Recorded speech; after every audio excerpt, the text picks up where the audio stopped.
Our outer environment is often a direct reflection of what is happening within us. While this may sound abstract at first, it's a concept that has been echoed in many psychological, philosophical, and wellness traditions. The essence of this idea is that the experiences we attract and the situations we find ourselves in are deeply connected to the thoughts we think, the beliefs we hold, and the emotions we carry, consciously or unconsciously. Imagine walking into a café. On the surface, it's just a place where people go for coffee or a light meal, but for one person, it may feel like a peaceful escape, while for another, it may become a source of stress and irritation. Why does the same physical environment evoke such different experiences? The answer lies in what each individual brings with them internally: their mindset, expectations, emotional state, and past experiences. When our minds are filled with negative thoughts, whether it's anxiety, anger, self-doubt, or a sense of being unappreciated, those emotions can cloud our perception. For example, someone who feels undervalued in their personal or professional life may unconsciously project that feeling into everyday situations. If a server at the cafe forgets their order, it doesn't just feel like a small oversight. It reinforces an internal belief that they are invisible or not important. In contrast, a person with a calm, grounded mindset may interpret the same situation as a simple human error, respond with patience, and move on. This dynamic reveals a powerful truth: we don't just passively experience the world, we actively interpret it. And the filter we use is shaped by our thoughts. This filter is not neutral. It's colored by our self-image, expectations, memories, and emotional conditioning. Over time, if we carry unresolved internal tensions, they begin to manifest externally in patterns we often label as bad luck, coincidence, or just the way things are. Understanding this principle doesn't mean we are to blame for every problem that arises. Rather, it empowers us to examine how we might be participating in these recurring experiences. A cluttered or chaotic environment might be reflecting a scattered mental state. A constant feeling of being rushed or ignored might be echoing an internal narrative that we don't have time for ourselves or don't deserve attention. When we become aware of these patterns, we can begin to change them. Awareness is the first step. If you notice that the same problems keep appearing in different places, whether it's slow service, unfriendly staff, or noisy environments, it's worth asking what internal beliefs or emotions might be contributing to this pattern. This isn't about guilt or shame. It's about curiosity. It's about saying, what can this situation teach me about myself? When we shift our attention inward, we often discover that external problems lose much of their emotional charge. Moreover, when our inner world becomes more peaceful, forgiving, and balanced, our experience of the outer world changes dramatically.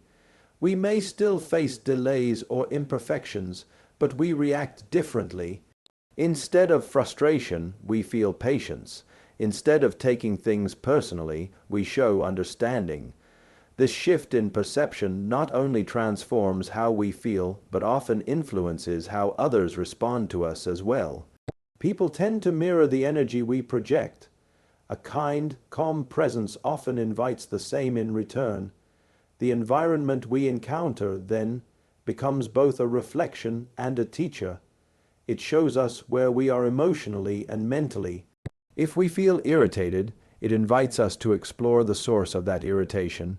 If we feel joyful and at ease, it reinforces that our thoughts are aligned with peace and well-being. This is not just a spiritual or abstract idea. It has practical implications. When we accept that our inner world shapes our experience, we begin to take responsibility for our mindset. We become more intentional about the thoughts we entertain. We start to filter less through fear and more through understanding. We realize that peace in a cafe or anywhere else does not begin with perfect service or quiet surroundings. It begins within our own mind. In conclusion, every problem we face in an external setting like a cafe is an opportunity to check in with ourselves. Are we tense? Are we judging? Are we expecting difficulty? When we shift these inner tendencies, the world outside begins to shift as well.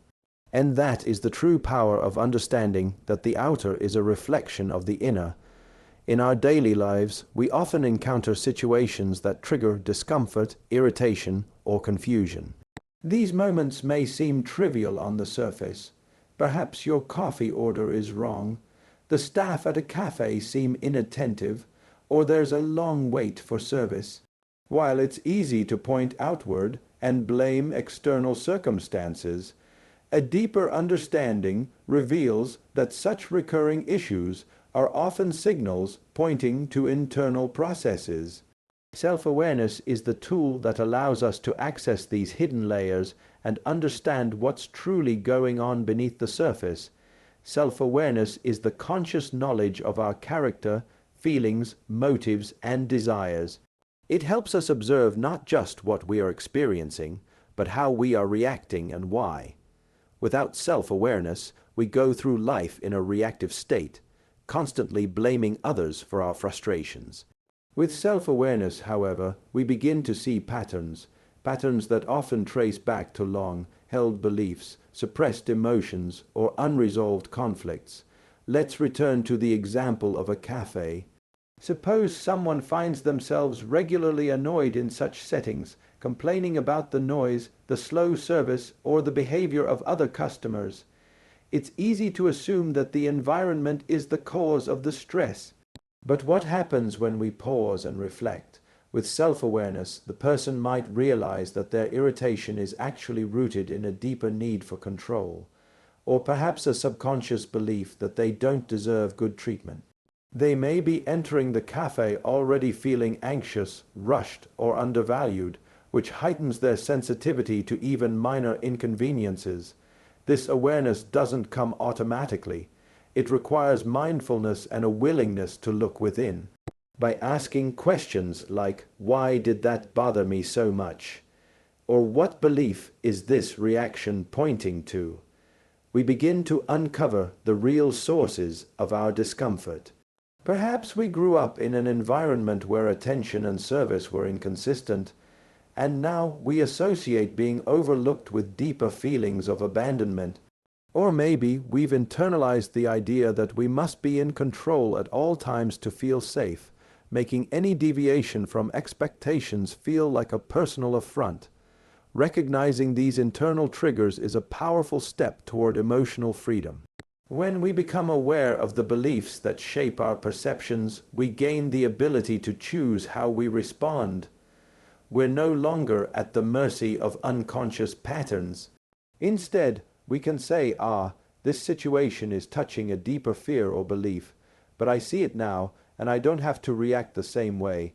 That recognition alone can shift our entire experience. Importantly, self-awareness also fosters empathy, not just for ourselves, but for others. When we understand that our own reactions are often rooted in deeper causes, we begin to consider that others are likely reacting from their own inner struggles too. The barista who seems curt might be under pressure. The customer who cuts in line might be dealing with personal stress. Instead of escalating tension, our awareness can lead to compassion. Self-awareness is not about blaming ourselves or justifying poor treatment. It's about understanding that our experience of the world is filtered through our own mind. It allows us to take responsibility for our internal state, without taking responsibility for things we cannot control. This distinction is crucial. You cannot always change your external environment, but you can change how you experience and interpret it. Cultivating self-awareness is a practice.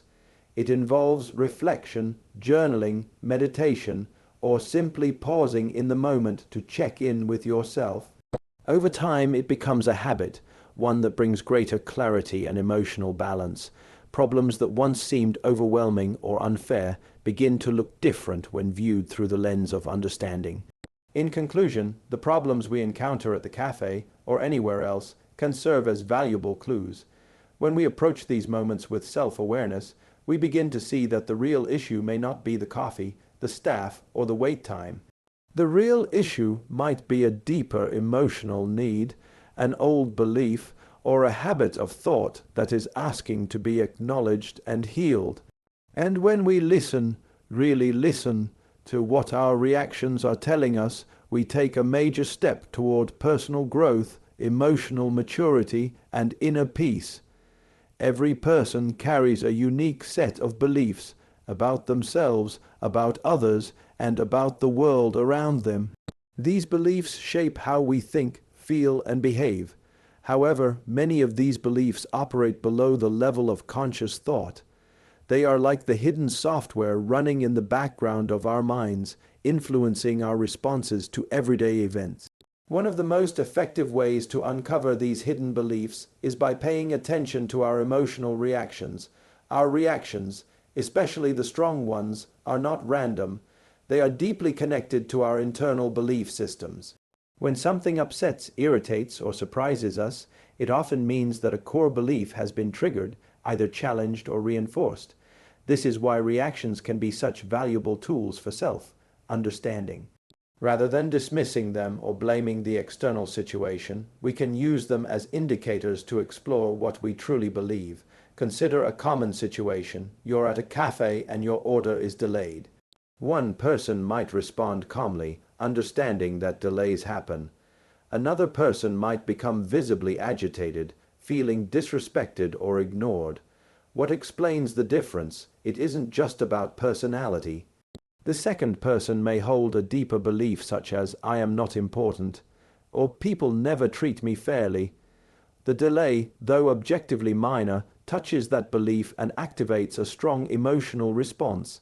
These kinds of reactions offer a window into our inner world. For instance, if we frequently feel defensive, it may indicate a belief that we are constantly being judged.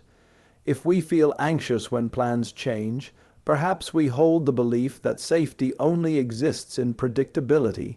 When we feel angry because someone else made a mistake, maybe we believe that being in control is the only way to stay safe or respected. These emotional patterns are not flaws. They are opportunities to become more aware of the stories we are telling ourselves. This principle applies even to positive reactions.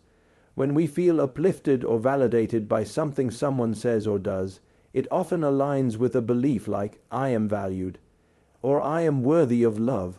Recognizing these uplifting beliefs is just as important because it helps us strengthen the positive narratives we want to cultivate. What makes this understanding powerful is the fact that beliefs can be changed. Once a belief is brought into awareness, we are no longer controlled by it. We can question it. We can ask ourselves, is this belief still true for me? Is it helpful? Where did it come from? Many beliefs were formed in childhood or during emotionally charged experiences, and they may no longer serve us. But as long as they remain unconscious, they will continue to shape our reactions. When we begin to observe our reactions without judgment, we start the process of transformation. We move from simply reacting to consciously responding.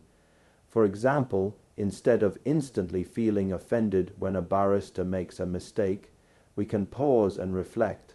Why did that upset me? What am I making this mean about myself? This brief moment of reflection can break the automatic cycle and give us room to choose a different response. Educationally speaking, this process aligns closely with emotional intelligence, a critical life skill that involves recognizing our own emotions, understanding what triggers them, and managing them effectively. The more we practice this, the more skilled we become at navigating both everyday frustrations and deeper emotional challenges. Moreover, by becoming aware of our own reactions and the beliefs they reveal, we also become more understanding of others. We realize that their reactions, too, are not just about us or the situation. They are shaped by their own beliefs and life experiences. This fosters greater empathy, reduces conflict, and creates more meaningful interactions. In conclusion, our reactions are not just momentary bursts of emotion. They are messages, signals pointing toward the beliefs we hold. By paying attention to what makes us angry, sad, afraid, or joyful, we gain insight into our internal world. And with this insight, we gain the power to grow, to heal, and to reshape the way we experience life. A cafe may just be a place for coffee, but it can also be a classroom for self-discovery if we are willing to listen to our reactions and learn from them. One of the most empowering realizations a person can have is that perception is not fixed. The way we interpret events, people, and situations is not set in stone. It is shaped by our beliefs, past experiences, emotions, and mindset. This means that we are not simply passive recipients of reality. We are active participants in how that reality is formed and understood. Once we accept this, we gain a profound level of personal power, the ability to shift our perception and, as a result, transform our experience. Let us take a familiar situation, visiting a cafe. For one person, the cafe is a peaceful space to unwind. For another, it might be a stressful place full of noise, delays, and frustrations. Objectively, the cafe is the same. The layout, the people, the lighting, and the menu haven't changed. So why does one person enjoy it while another feels uncomfortable? The answer lies not in the cafe itself, but in how each person perceives it. Perception is the lens through which we view the world. This lens can be clouded by stress, fear, past disappointments, or even negative expectations. If we expect poor service, we are more likely to notice every delay or mistake. If we expect people to be rude, we may interpret neutral behavior as unfriendly. On the other hand, if we walk in expecting a pleasant experience, we're more likely to notice the positives, the cozy atmosphere, the friendly smile of a barista, or the relaxing background music. This is not wishful thinking, it is psychological reality.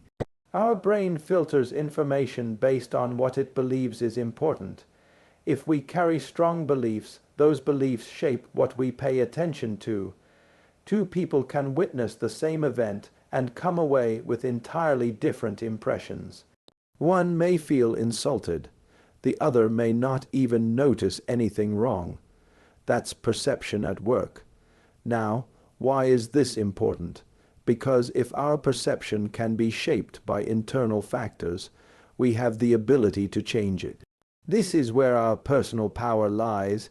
We cannot always change external circumstances, but we can change how we interpret and respond to them. This is not about pretending everything is perfect or denying our feelings. Rather, it's about choosing a more balanced and constructive way to view situations. Shifting perception starts with awareness. When we find ourselves reacting strongly to something, a delay, a mistake, a tone of voice, we can pause and ask, what am I telling myself about this situation? That question alone can reveal a lot. Are we assuming the worst? Are we personalizing a neutral event? Are we comparing this to a past experience that no longer applies? From there, we can choose to reframe the situation. For instance, instead of thinking, they are ignoring me, we might consider, maybe they're just busy today. Instead of concluding, this place is always chaotic, we might say, today is unusually busy, next time might be different. These small shifts in thought can significantly reduce stress, frustration, and conflict. Over time, regularly shifting perception becomes a habit. It rewires how we experience the world. We begin to approach situations with more curiosity and less judgment. We see people as complex human beings rather than one-dimensional characters in our story. We start to notice opportunities instead of only obstacles. This approach is also beneficial in building emotional resilience. Life is unpredictable and not every day will go smoothly. But when we have the skill to shift our perspective, we are less likely to be overwhelmed by setbacks. Instead, we learn to respond with adaptability and insight. We become the authors of our experience, not just its audience. In practical terms, this might look like entering a cafe and setting an intention. Today, I choose to focus on what goes right. I will be patient, open-minded, and calm. That simple act of intention, setting frames your experience in a more positive way. Even if challenges arise, your reaction will likely be gentler, more understanding, and more composed. In conclusion, perception is not just a reflection of what's out there, it is a creation of what's in here. By taking responsibility for how we interpret the world, we take control of our inner state, and when we shift our perception, we don't just change our mood, we change the meaning of our experiences. The power to improve our life does not begin with changing the world around us, it begins with changing how we see it. Blame is a natural human reaction. When things go wrong, it often feels instinctive to point a finger at other people, at external conditions, or at fate itself. In moments of stress, discomfort, or perceived injustice, placing blame offers a temporary sense of relief. It allows us to distance ourselves from the problem, to avoid feelings of vulnerability or failure. However, while blame might provide short-term emotional comfort, it ultimately restricts long-term personal growth. To understand why, it's important to recognize what blame actually does. When we blame someone or something outside ourselves, we give away our power. We make ourselves a passive observer rather than an active participant in our own life. We say, in effect, "This happened to me, and I had no role in it." While this may sometimes be true, there are certainly circumstances beyond our control. It becomes problematic when blaming becomes a habitual way of interpreting events. That habit creates a mental framework in which we avoid examining our own thoughts, behaviors, or patterns. Take a situation at a café, for example. Suppose your drink order is incorrect or the service is slower than expected. It might be tempting to think they don't care about customers, or this place is always unprofessional. But if similar frustrations arise frequently in various places, with different people, it might be time to ask, what is my role in these repeated experiences? This is not about blaming oneself in a harsh or self-critical way. It's about recognizing that our mindset and reactions shape how we interpret the world. When we stop blaming and start reflecting, we open the door to growth. We begin to ask meaningful questions. Why do I feel so frustrated right now? Is this reaction proportional to the situation? What expectation was I holding that wasn't met? These questions move us from a place of powerlessness to a place of insight. We realize that our emotions are not just reactions to the outside world, they are reflections of our inner world. By shifting focus inward, we uncover patterns we might not have noticed before. Perhaps we expect perfection in others because we fear making mistakes ourselves. Perhaps we feel disrespected in everyday interactions because we have an old belief that our voice doesn't matter. These insights are invisible when we are busy blaming others, but they become clear when we take ownership of our responses. Moreover, blame often creates emotional distance between people. When we blame someone, whether a barista, a co-worker, or a family member, we tend to see them as the problem rather than as a fellow human being with their own experiences and struggles. This can erode empathy, hinder communication, and create cycles of conflict. When we take responsibility for our own emotions, however, we foster understanding and connection. We are more likely to speak with kindness, listen with patience, and resolve issues constructively. Educationally, understanding the limitations of blame is crucial to developing emotional intelligence. Emotionally intelligent people recognize that while they cannot control all external events, they are responsible for how they interpret and respond to those events. This responsibility is not a burden, it is a gift. It means we always have the power to choose our mindset, to change our perspective, and to learn from every situation. This shift away from blame is also central to developing resilience. Life will always involve challenges, delays, disappointments, miscommunications. Blame keeps us stuck in a cycle of frustration. Taking responsibility, on the other hand, helps us adapt, grow, and move forward. It encourages us to ask not, "Why is this happening to me?" but "What can I learn from this?" In conclusion, blame may feel satisfying in the moment, but it limits our ability to grow, to heal, and to transform. It keeps us focused on others' mistakes instead of our own potential. When we let go of blame, we reclaim our personal power. We acknowledge that while we may not control every circumstance, we can always control how we respond. And in that space of self-awareness and accountability, true personal growth begins, not just at the café, but in every area of life. Healing, whether emotional, mental, or spiritual, is often misunderstood as something that happens passively over time. While time can assist healing, genuine transformation begins with a conscious and intentional act, taking responsibility for our own experiences, emotions, and responses. This responsibility is not about blame or self-criticism. Rather, it is the realization that we are active participants in the narratives we live, and that by acknowledging this, we empower ourselves to change. Consider a small but relatable example. Someone experiences consistent frustration at a café.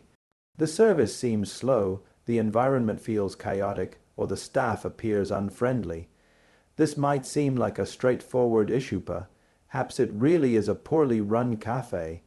But what happens when these types of irritations repeat across different locations, settings, or even people? At some point, it becomes valuable to ask, what is the common denominator in all of these situations? The honest answer is ourselves. Taking responsibility means asking reflective questions such as, what am I bringing into this experience? What assumptions or expectations do I have? Am I interpreting neutral events through a negative filter? When we approach situations in this way, we shift from being victims of circumstances to learners of life.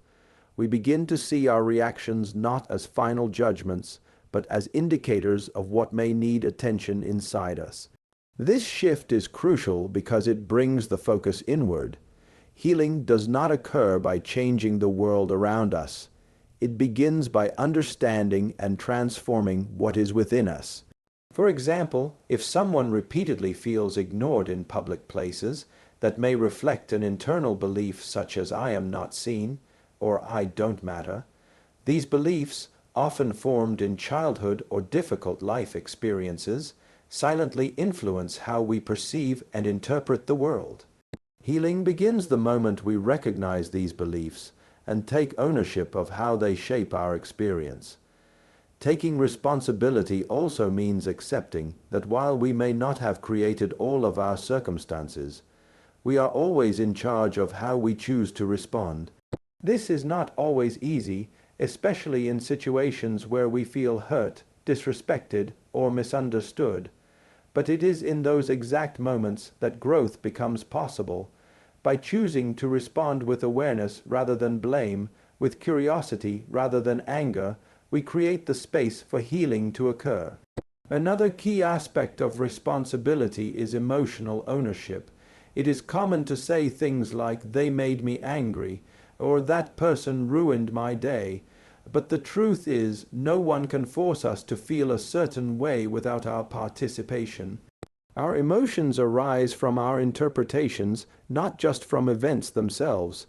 When we take ownership of our emotions, we give ourselves the opportunity to understand them, learn from them, and eventually heal what lies beneath them. This doesn't mean invalidating our feelings or ignoring pain. On the contrary, it means honoring our emotions by understanding their roots. For example, if someone feels deeply upset by being interrupted, the feeling may stem from a past where their voice was often dismissed or silenced. Recognizing this allows the person to tend to that wound with compassion rather than projecting it onto the present moment. That recognition, and the conscious choice to work through it, is healing in action. Furthermore, healing through responsibility fosters self-trust and confidence. When we realize we are capable of navigating our inner world, we feel less dependent on others for our emotional stability. We become less reactive, more resilient, and better equipped to handle life's challenges. The world around us may not change immediately, but our experience of it does, because we have changed from within. In educational terms, this approach aligns closely with principles of self-leadership and emotional intelligence. It teaches us to be reflective rather than reactive, proactive rather than passive. It is the foundation for personal development, relationship harmony, and emotional maturity. In conclusion, healing is not a passive process that happens to us. It is an intentional journey that begins with the decision to take responsibility for our thoughts, emotions, and experiences. This responsibility is not a burden, but a powerful tool of transformation. When we stop waiting for others to fix our discomfort and instead begin understanding it ourselves, we reclaim our power, and in that space of responsibility, clarity, and compassion, true healing takes root.